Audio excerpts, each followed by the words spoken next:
뜨거운 햇볕이 내리쬐던 1762년 윤 5월 조선이 발칵 뒤집히는 일이 벌어집니다.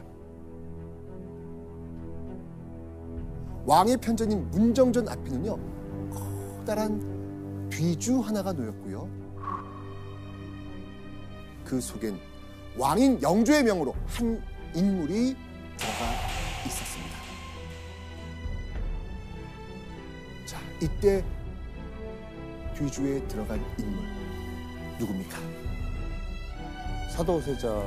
맞습니다. 네, 알죠. 영조의 아들 사도세자였습니다. 폐세자가 되어 뒤주에 갇힌 사도세자는요 8일 만에 숨을 거두죠. 이 사건을 이모년에 일어난 정치적 변고라고 해서 임오화변이라고 부릅니다. 임오화변.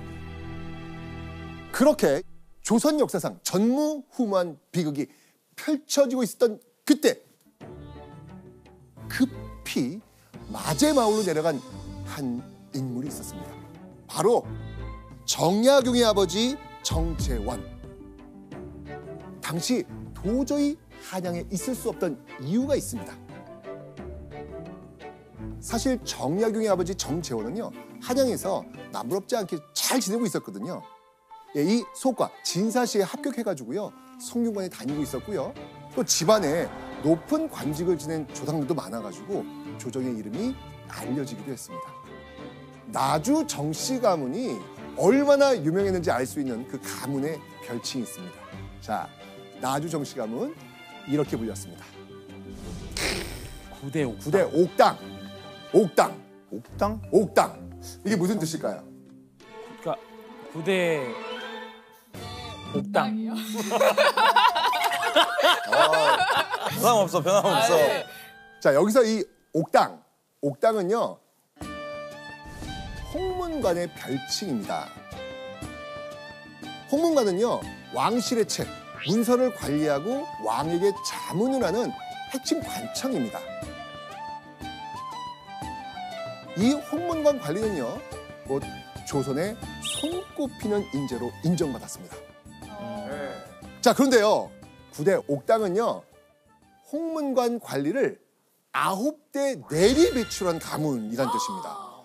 엄청나죠? 이름 있는 집안이네요. 홍문관을 배출한 가문들은 많이 있는데 9대가 스트레이트로 갔던 것은 대단히 이례적이었고 정약용도 실제로 대단히 자랑스러워했었습니다. 9대면 진짜 대단한 건데. 인재를 찾던 영조는요. 이 똑똑하고 집안 좋은 정재원 눈여겨보고 있었고요. 정재원이 대과, 과거만 딱 합격하면 요직에 쓰겠다 이렇게 말하기도 했습니다. 잘 나가고 있는 사람이에요.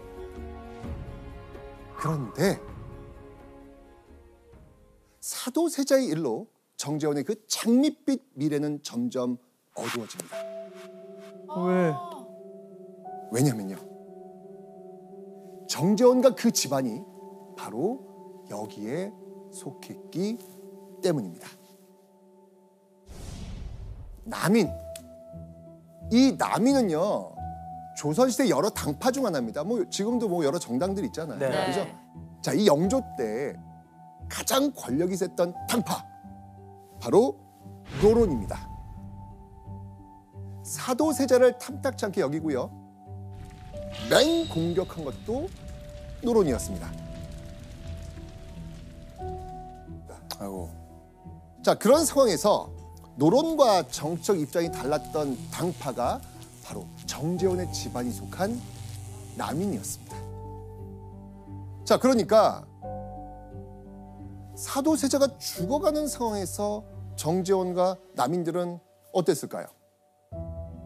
나한테도 올 수 있겠다. 그렇죠. 네. 정치적으로 공격당하지 않을까? 눈치가 보일 수밖에 없었겠죠. 그런 혼란한 정국 속에서 정재원은요. 괜히 화를 당하기 전에 다 내려놓고 고향으로 가기로 한 겁니다.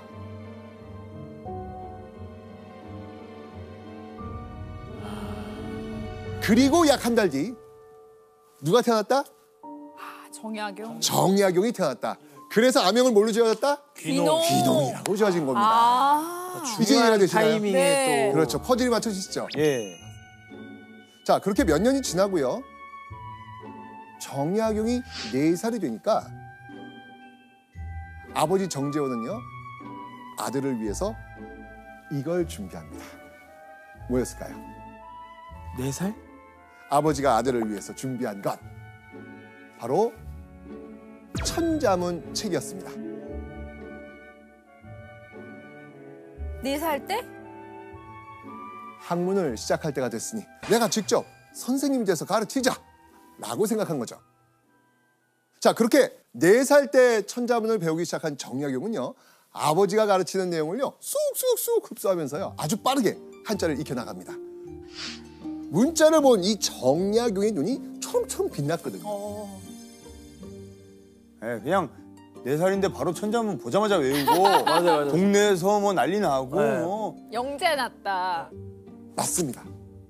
자, 그런 정약용의 재능을 일찌감치 한 아버지 정재호는요, 정말 열과 성의를 다해서 아들 정약용의 좋은 스승이 되어줍니다.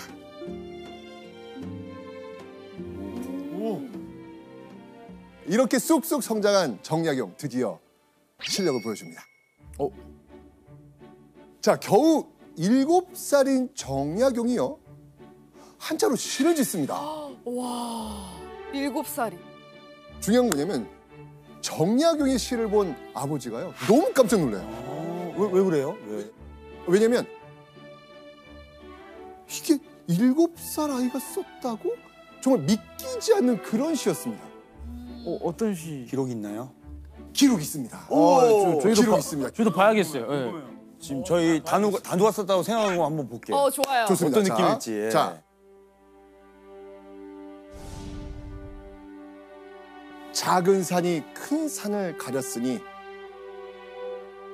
멀고 가까움이 다르기 때문이네. 아하. 아버지는 제가 이해를 못 하겠네요. 저도 지금 해석이 안 되죠. 해석이 안 돼서. 아버지가 해석을 못할 것 같은데. 자, 이게 지금 뭐냐면 정약용이 산을 보고 그 지은 시의 구절이에요. 네. 자, 근데 잘 읽어보면 지금 정약용이 시로 뭘 표현한 것 같아요? 원근감. 오이!